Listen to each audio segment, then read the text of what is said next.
Peace, love and life, family. Grand Risings. It is 7 o'clock in the morning on Monday, December 16th, 2019. I hope everyone is well.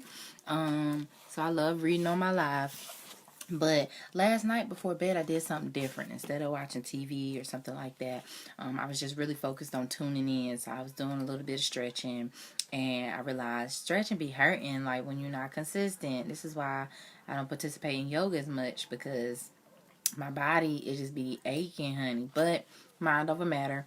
Same thing with exercise. I could do better, and these are areas that I need to strengthen. So I've done 7-day juice cleanses. I've done 21 days of vegan, which I'm still technically on. I've been doing a lot of things. I've been celibate for a year and a half. So it's like I've been doing different things to challenge myself and my mental. And so the next step is just continuing to be mindful of what I put in my body, as well as getting that physical exercise. So anyways, last night I used to, I've been working with special needs people part-time for about 9 years. And there was one client that I had for maybe a day or two. I don't even think we lasted the week because of some miscommunication with her parent. But she used to like to go to Barnes and Nobles. And so I seen this book there. Now I already have a ton of books, so I'm really not an impulse book buyer. Let me not lie. If I'm in a bookstore, I will get an impulse to buy a book. That's how this book ended up getting bought. But I don't just like go out just trying to buy a whole bunch of books. There's a point in time where I racked up a good amount at one time, and that kind of held me over. And I got books everywhere, and I've lost a lot of books in different places I've moved. So anyways, this one just stuck out to me though. When we were in there reading the National Geographic Guide to Medicinal Herbs, and it just lists, it's very detailed, in the breakdown of different plants and herbs. It gives you, the genius, I think that's how you pronounce it, genius or Guinness.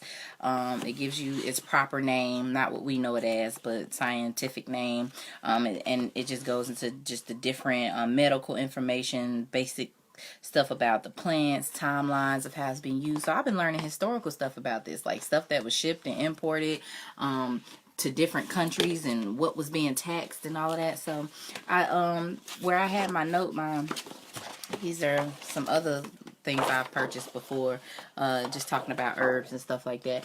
Where I had it stuck in the book last night was on ginger. And so I read up on ginger, and I was like, okay, I need to read this book. I done had it and I ain't been reading it. So I decided to share with you guys because some of you are tuned into my journey. Right now I'm drinking a glass of water with mint and ginger in it, with my stainless steel straw. And I want to be a herbologist one day. I save like glass jars and stuff like that in the hopes that I'm going to fill them with things. And at one point in time, and I just feel like in my spirit that's just going to be another elevation of mine, because when I used to have my own apartment, people would come over and they'd be like, Morgan got a headache. I got, like, they asking me questions like I'm a damn doctor. But I knew certain things because I have these earthy friends that are into stuff like that. And I knew that you could put essential oil into boiling hot water in a glass bowl and put a towel over your head and put your face over it, and that would help. As far as like with colds and mucus, it would help get some of that phlegm and stuff out. Also, for headaches and things like that, I know the almonds are good. So, I be doing little stuff, but it must be something. People are like, what's she? Let me ask her. So, I'm studying and I'm saving my glass jars, and eventually I'll know, because this is another thing. I I know that herbs can heal all. So, all of these diseases, all of the, and one of the things on a personal note, I talk about sex and relationships a lot, and a lot of the experiences I'm in, whether recently or past, a lot of brothers do not initiate wearing a condom nor asking about your STD status. And it is my belief that, using condoms isn't natural anyway. We weren't born with them, but I understand its purposes and far as the times go today and safety measures. But I also believe if you know the right herbs to consume, you can heal yourself should something arise. And also I know people that have been able to abort children just based off of the type of herbs. Like, there are certain herbs that they will warn you, like, these are like abort, not like it's specifically for that, but it's like, be careful, be mindful when taking these, because these are the type of herbs that will like really get some stuff up out of you. Same thing with like the yoni detox pearls. I haven't had any yet because I've just seen the results, and it's like a lot of gunk be coming out of people yoni, and it's making me kind of fearful. But those are those powerful working herbs that are working to really cleanse that area. Shawane said, I be saving jars partly for the same reason I need to read my herb book. Shaking my head, they just sitting. Same here, sis. So we're going to get started today, okay? We're not going to keep talking about it. We're going to be about it. I got plenty of them. I got a couple herb books, but we're going to start with this one because it's very vivid and breaks down. So today, the first herb that they go into, now wait, real quick. So the first chapter 1 is focused on mental health and the nervous system. And the herbs that they focus on are Butterbur, Feverfew, hops, kava, lemon balm, passion flower, skullcap, St. John's wort, and valerian. So these are all herbs that are great for mental health and the nervous system. So Butterbur looks like this big leafy plant. And you guys Google, because I don't know how much you can really see on your end. But Butterbur, B-U-R. Now, I might struggle with some of these words, and usually I have my phone nearby to look up words in the dictionary here, how it's pronounced and stuff. It's so many in here, I may not do that, and they do have a little dictionary in the back, so let me put my marker in the back in case I need to look up some words. Okay. All right. So the scientific name for it is Pedicites hybridus. Butterbur, also known as Pedicites hybridus. It's Butterbur's foliage that first attracts attention. Yes, look how beautiful it is. It's really big and leafy. It's Butterbur's foliage that first attracts attention. Green above and woolly gray below, the heart-shaped leaves may reach nearly 3 feet in diameter on plants growing under. If y'all hear noise, it's my nephew. He eating his snack and watching TV. Really? You okay?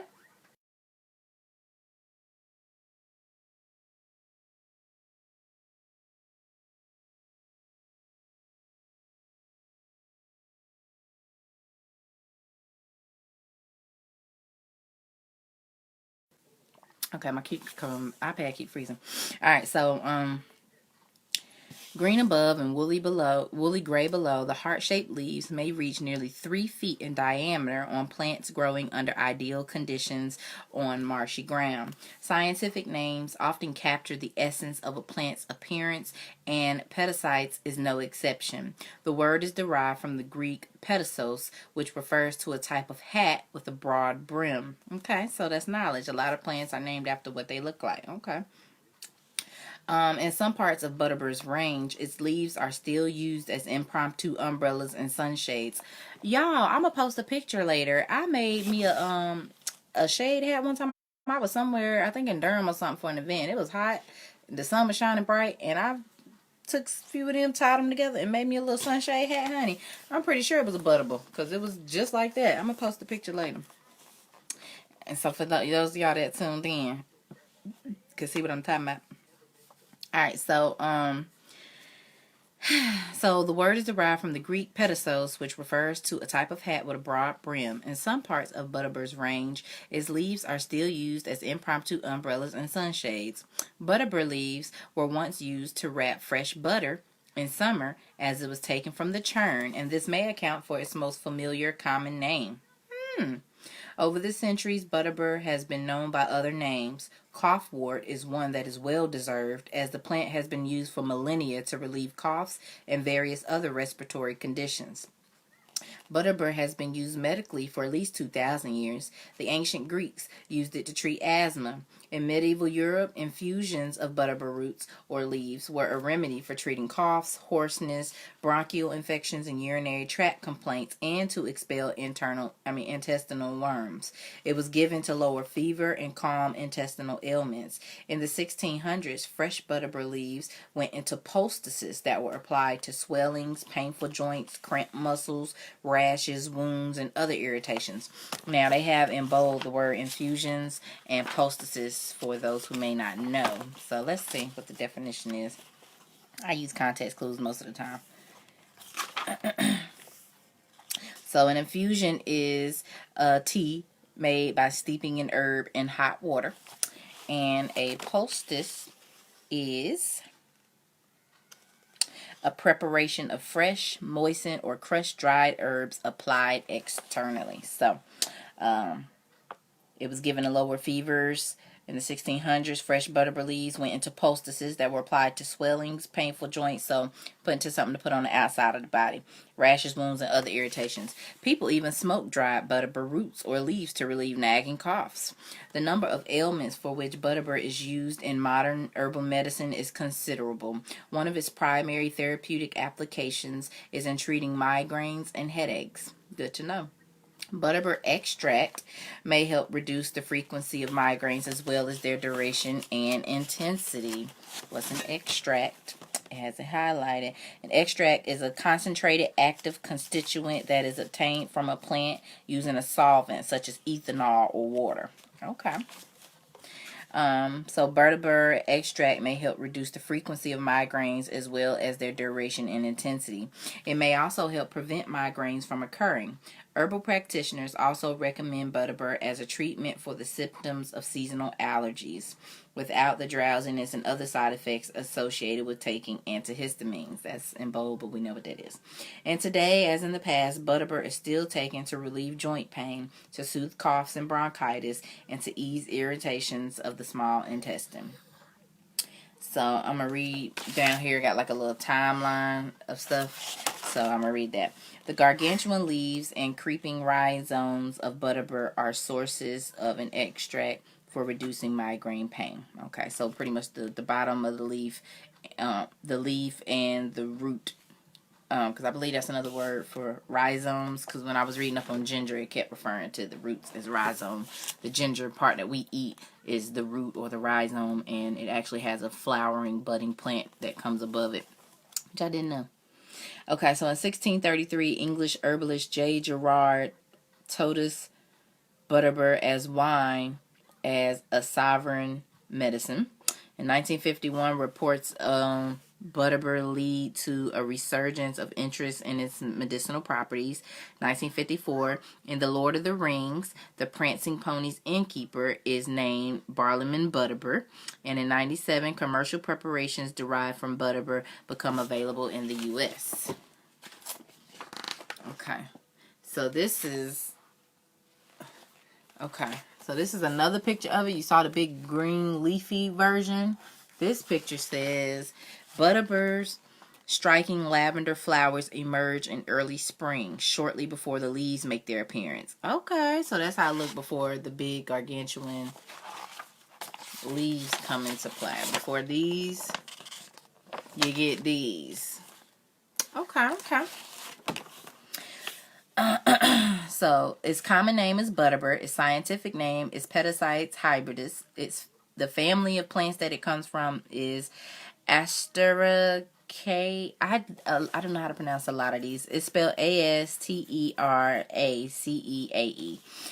Parts used are the leaves and the rhizomes, which is another form of roots, and its native range is Europe and Asia. So there are fewer than there are 20.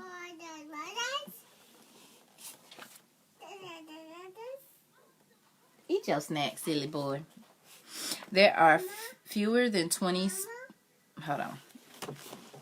Auntie trying to read live, okay? Eat your snack and watch your movie. There are fewer than 20 species of butterburs, perennial herbs with stout rhizomes, mostly native to cooler regions of the northern hemisphere, including Europe, Asia, and North America. Several species are grown in horticulture for their bold, large foliage, forming large patches in moist soils from spreading rhizomes. The giant leaves, up to 3 feet broad, appear after the flowers. They are heart-shaped to nearly circular with wavy teeth along the margins. As the leaves mature, they become nearly hairless and dark green above with grayish downy hairs on the underside of the leaves. The rhubarb-like leaf stalks are up to 18 inches long. Purple flowers, all without ray flowers, shoot up. What does that mean, all without ray flowers? Shoot up on a 3-foot stem in early spring before the leaves appear. Most plants in cultivation are male. More than 30 purple-tinged flower heads appear on each male stalk, with up to 130 pink to lilac flower heads on female plants. The flowers and flowering stalks of male and female plants have such different appearances that they were once classified as separate species. The resinous aromatic root has a bitter flavor. Growing habits. Butterburs usually grow in moist fields, stream banks, and river banks where they produce large colonies. The large leaves make them easily recognizable in wild habitats. In fact, the leaves' size led 18th century Swedish botanist Carlos Linnaeus to observe that chickens and other small farm animals would take shelter from rain beneath Butterbur's large leaves. In northern Europe, female plants are rare, and the dominant male plants are believed to have been introduced centuries earlier. Butterbur has escaped from cultivation in the northeastern United States and is also established in Illinois and Washington. So, over the kitchen counter, migraine diary. Common migraine triggers include ripe bananas, peanuts, MSG, red wine, champagne, aged cheeses, chocolate, anchovies, avocados, and sodium nitrate found in cured meats. If you suffer from migraines, in addition to trying Butterbur, try keeping a diary for a few weeks to see if there are any foods that might act as triggers. Oh, so all of those things would trigger a migraine. Ripe bananas, peanuts, MSG, red wine, champagne, aged cheeses, chocolate, anchovies, avocados, and sodium nitrate found in cured meats. Oh, I thought it was saying, okay. Well, so cultivation and harvesting. Butterbur needs plenty of room to spread. The soil should be moist and rich, and the planting situated in partial shade. It is easily propagated simply by dividing the roots and requires no special care. The vast majority of the world's supply is wild harvested in Eastern Europe. Therapeutic uses: migraine, headache, and seasonal allergies. Butterbur is gaining attention globally for its use in the prevention of migraines, a condition that affects roughly 28 million Americans, striking women 3 times more frequently than men, because y'all be getting on our damn nerve. Women put up with a lot. Ooh, child. So women 3 times more frequently than men. Standard treatments are designed to control symptoms by calming sensitive nerve pathways, reducing inflammation, preventing spasms of the cranial blood vessels, and preventing future attacks. Unfortunately, many conventional treatments also have side effects. A survey of migraine sufferers reveals only 21% are very satisfied with their current treatment options. Thus, it is good news that the humble Butterbur has been shown to reduce the duration, frequency, and pain of migraines by as much as 50% in human studies. One well-controlled clinical trial involving 245 people with migraines found that 150 milligrams per day of Butterbur root extract cut the number of migraines experienced by the participants by almost half, compared with the group taking a placebo. And we know a placebo, I'll read the definition verbatim from the back, but in case you didn't know, a placebo is an inactive pill, liquid, or powder that has no treatment value but is used in tests to determine whether the effects of a drug are real or brought on by the patient's desire to be cured. So pretty much a mind game. They give you a pill and tell you it's going to do this, and the pill don't do nothing. You might as well just be swallowing plastic because it don't do nothing for you. But in your mind, you can, and that's how powerful the mind is. You can heal yourself just by thinking you taking something that's healing you. So what they're saying is, out of all these people, the people that took the Butterbur extract cut the number of migraines experienced by the participants by almost half compared with the group taking a placebo. Butterbur has also been studied in children and adolescents. A study of 108 children ages 6 to 17 reported that 77% of those receiving the Butterbur extract, doses ranging from 50 to 150 milligrams per day, had fewer migraines, and 91% felt substantially or partially improved. Both of these studies reported that Butterbur extract was very well tolerated. Scientists do not completely understand how Butterbur prevents migraines, but believe it is due to a reduction of inflammation and spasm of the blood vessels, particularly in the brain. Butterbur is also popular, particularly in Europe, for treating seasonal allergies. Compounds, that's a highlighted definition. A compound is a substance formed by the chemical union of two or more elements. So compounds in the root reduce inflammation and appear to inhibit mast cells, a type of cell involved in nasal congestion and allergies. Well-controlled human studies in children and adults have shown that the extract works as well or better than pharmaceutical antihistamines with fewer side effects. How to use. In Europe, where Butterbur is used widely, regulatory authorities require manufacturers to guarantee extracts are free from pyrrolizidine alkaloids. What in the hell is that? Alkaloid is bold, but not pyrrolizidine. Alkaloid. Is that what it says? Yeah.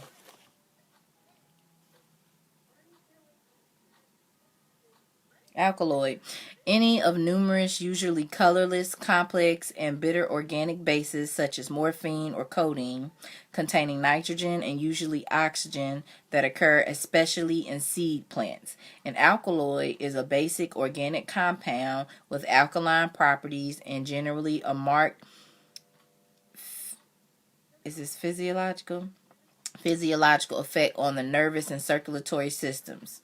Or is that psych? No, that's physiological. Alkaloids show varying pharmacological effects. For example, they can act as analgesics, local anesthetics, tranquilizers, vasoconstrictors, antispasmodics, and hallucinatory agents. See, now I can read, but science has always made my brain like just even trying to take all of that in. I have no clue. And it's so much. It's so much. Like the body is comprised of so much. It does so much. Each organ, each cell, each everything. It's a lot. Like, how do we know all this? Child. So what was I saying? How to use. In Europe, Butterbur is used widely. Regulatory authorities require manufacturers to guarantee extracts are free from pyrrolizidine alkaloids.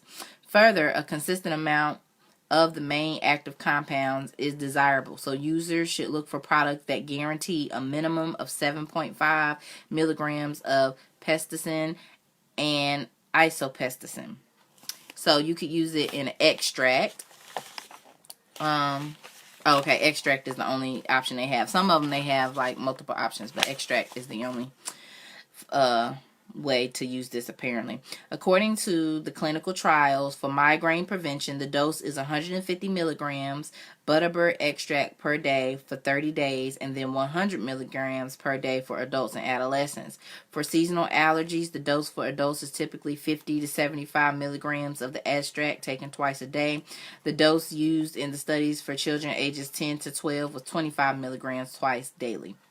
And then it has a note with a little stop sign through the plant, little X sign.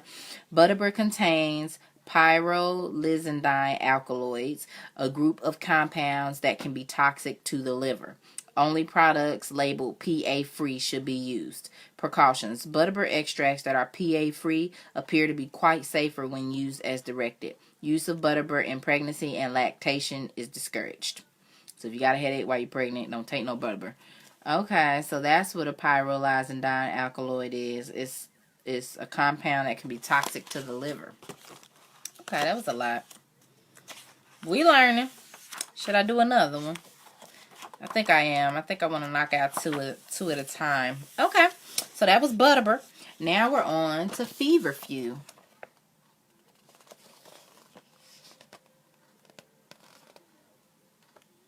Are those of you who are tuned in enjoying this, learning anything? So Feverfew, also known as Tanacetum parthenium, a relative of dandelions and marigolds. I can see why. Feverfew is an unwavering perennial. What's a perennial? I know, but I don't know. Let me see. You love it? Okay. Perennial.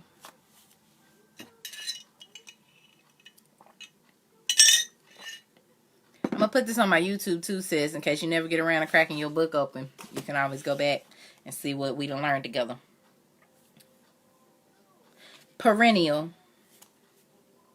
Here's the definition of perennial. Lasting or existing for a long or apparently infinite time, enduring or continually recurring. What? Lasting or existing for a long time. That ain't... Child. I'm talking about the plant. It just says a plant. Ugh. A perennial plant. Okay, but what does that mean? Sorry about that, Morgan. To report a problem, you can send feedback. What? No, she ain't saying my name. Sorry about that, Morgan. Honey, don't be talking to me like you know me. Here are some results from a search. Alright, you getting out of control, out of line. I ain't asked you to do all that. Alright, well, a perennial is a plant. A recurring plant. See, oh, perennial, like, oh, okay, keep coming back. Okay, got you. Thanks for sounding impact. So, see, told you science, just, whoop, my brain be mush. So, a relative of dandelions and marigolds, feverfew is an unwavering perennial. It provides a profusion of tiny daisy-like flowers year after year. Context clues. If I would have kept reading, I would have figured it out.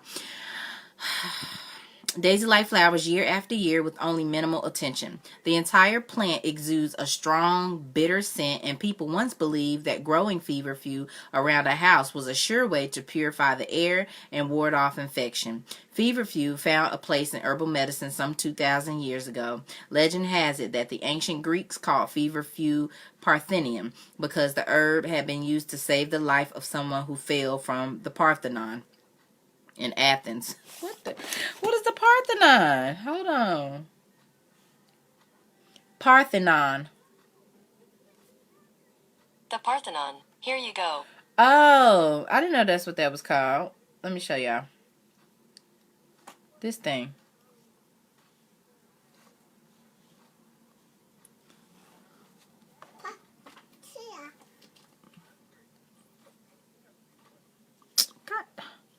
Come on, Google, get your life. That's the Parthenon in Athens. Okay. I need to world travel and crack open a history book. I didn't know that's what that was called. So this plant feverfew, it was called Parthenium because it's believed that someone fell from the Parthenon in Athens. But what the hell they got to do with this plant? Was it a bunch of these plants around to catch it?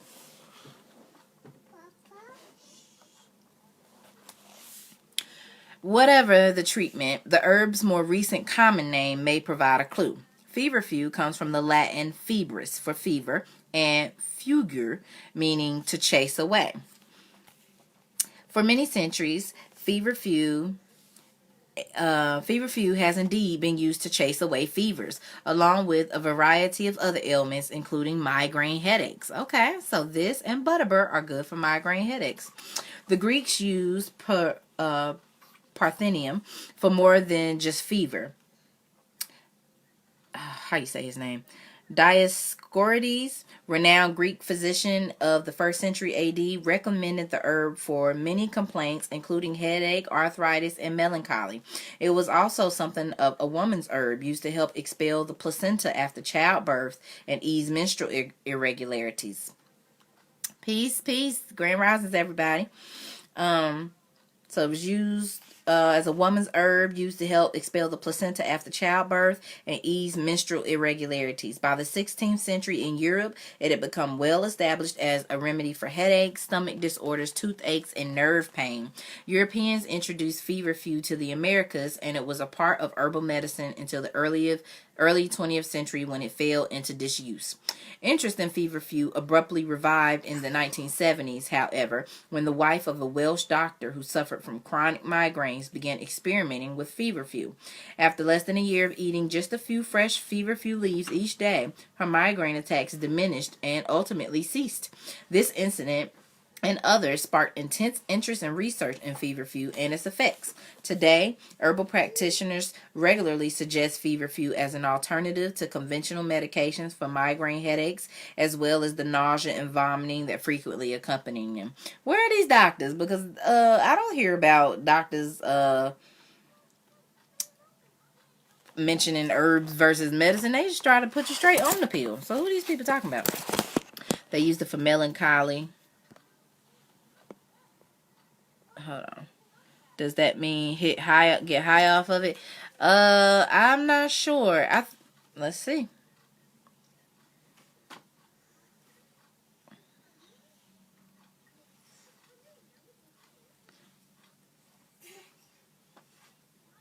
Melancholy, a feeling of pensive sadness, typically with no obvious cause.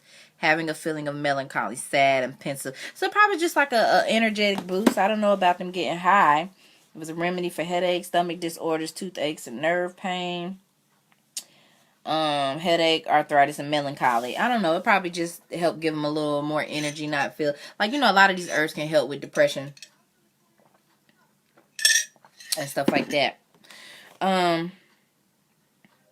All right, so little timeline down here says in 1525, Banks I'm gonna say Banks herbal advocates feverfew for stomach disorders, toothaches, and bites. 1787, Culpeper's herbal recommends feverfew for pains in the head. I'm guessing these are like medical magazines or something.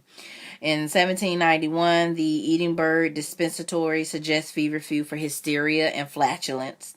They just be referring these plants for anything. In 1973, Welsh woman experiments with feverfew to relieve migraines and finds relief. Okay. So, the genus Tanacetum, which is what this Tanacetum parentium, or aka feverfew, includes about 160 species of herbaceous plants found in northern temperate climates. Relatives of feverfew include aromatic herbs such as common tansy, I've never heard of that, and cosmary. Excuse me, among others. I never heard of tansy or cosmary. Gonna have to look them up. Feverfew is a strongly aromatic perennial herb growing from 1 to 2 feet with stiff, erect, round, smooth, striated stems. The greenish yellow alternate leaves are divided into 2 or more segments, giving a superficial resemblance to fern leaves. So, here's a picture.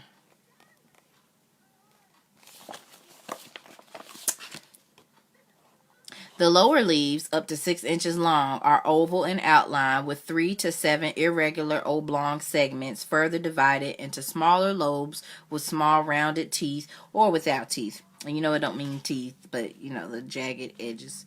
Upper leaves are smaller. Numerous flowers crowded atop the plant in flat-top branching clusters look like small daisies.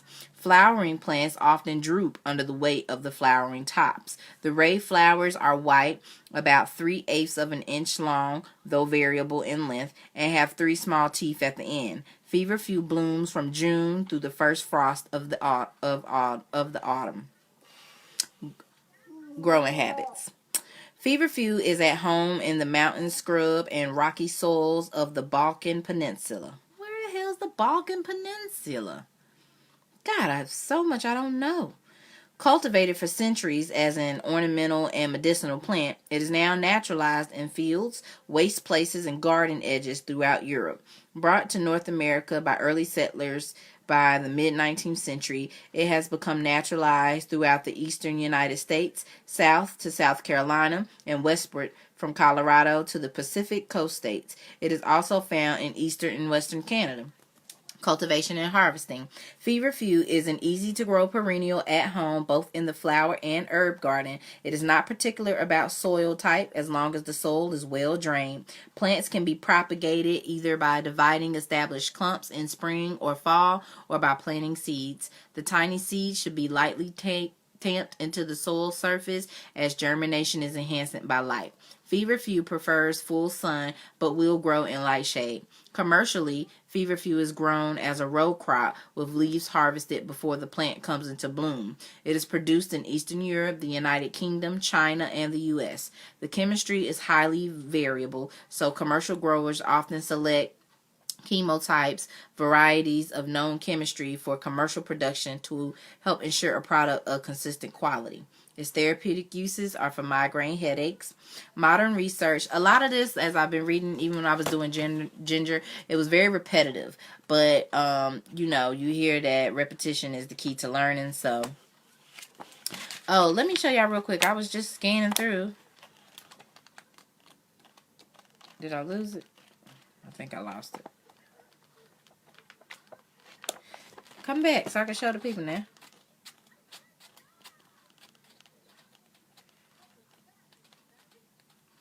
I was trying to show y'all chamomile because it looked like the feverfew with the flowers. And if you're really trying to be mindful when you out in these streets and see if you can recognize stuff. Oh well. I guess not. I guess that was just for me. Anywho, so therapeutic uses are migraine headaches. Modern research confirms anecdotal evidence of earlier decades that feverfew can reduce the frequency and severity of migraines.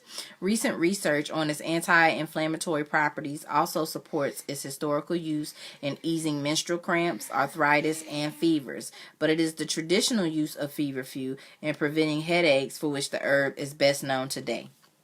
During the 1980s, feverfew became very popular as an alternative treatment for migraine headaches, and a survey conducted in the United Kingdom found that 70% of migraine sufferers reported feeling better after chewing 2 fresh feverfew. So, over the kitchen counter, grow your own. Many migraine sufferers in Britain prefer to grow their own feverfew and chew 1/2 to 1 small leaf each day to ward off headaches. Make sure you purchase organic Tanacetum parentheum seeds. The seeds sprout readily in flower pots or in your garden. Discontinue use of any feverfew leaf or product if mouth ulcers occur. Yeah, I sure will.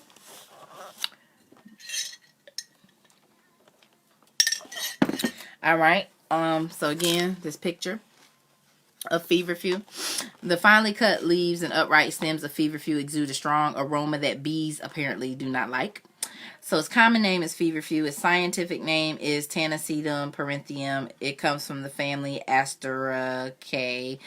Parts used are the leaves and the flowering tops, and its native range is Central and South Europe. Okay, so, I wasn't finished with the sentence. It hopped to the next page. I thought, okay. So the last sentence. During the 1980s, feverfew became very popular as an alternative treatment for migraine headaches, and a survey conducted in the United Kingdom found that 70% of migraine sufferers reported feeling better after chewing 2 fresh feverfew leaves every day. This spurred a number of human studies on dried feverfew leaf. A review of all the published clinical trials found that the majority favored feverfew over placebo for the prevention of migraine. How feverfew prevents migraine is not completely understood. One of the more than 40 compounds in the leaf is parthenolide, shown to ease smooth muscle spasms and prevent the constriction of blood vessels in the brain, one of the leading causes of migraine headaches. While there is little question that this compound is important, it appears that parthenolide is only one of a number of compounds that contribute to the overall effect. So how to use. You can use the fresh leaf. 2 leaves chewed daily to ward off migraines is the traditional treatment, but the fresh leaf can cause mouth ulcers. I don't know how I feel about that. I was really excited to go and buy me a organic feverfew plant, and now my mouth might get ulcers. You can take them in capsules. Studies showing benefits from feverfew use a freeze-dried formulation of 50 to 100 milligrams daily, typically standardized as 0.2 to 0.35% parthenolide content. In some countries, such as Canada, parthenolide consistency is required for feverfew products. Sometimes feverfew is blended with riboflavin, vitamin B12, and magnesium, as they have also been shown to reduce migraine frequency. You can use it as a tincture. Feverfew is available in tincture form. However, one clinical trial failed to note any benefit from this type of preparation. So some precautions. Clinical trials have shown Feverfew to be safe and well tolerated. A few people experience mouth ulcers primarily associated with chewing the fresh leaf. Use should be discontinued if that occurs with any product. Withdrawal headaches have been reported by roughly 10% of long-term Feverfew users when they abruptly stop taking Feverfew. Tapering off Feverfew minimizes this adverse effect. Pregnant women should not use Feverfew. Pregnant women shouldn't do nothing but sit and be pregnant, apparently. They can't take nothing. Why is it good for me but not for my baby? Alright, so we're going to stop there, y'all. We did Butterbur and Feverfew. So I hope you learned something new. And I'm going to upload this on my YouTube. And y'all have a great day. Make sure you get your stretching in, your water. You're doing your affirmations, speaking positivity over yourself, over others. Be mindful of what you say before you speak. Listen more than you talk. Send out good energy. Be love, be light. And I hope y'all have a great day. Peace.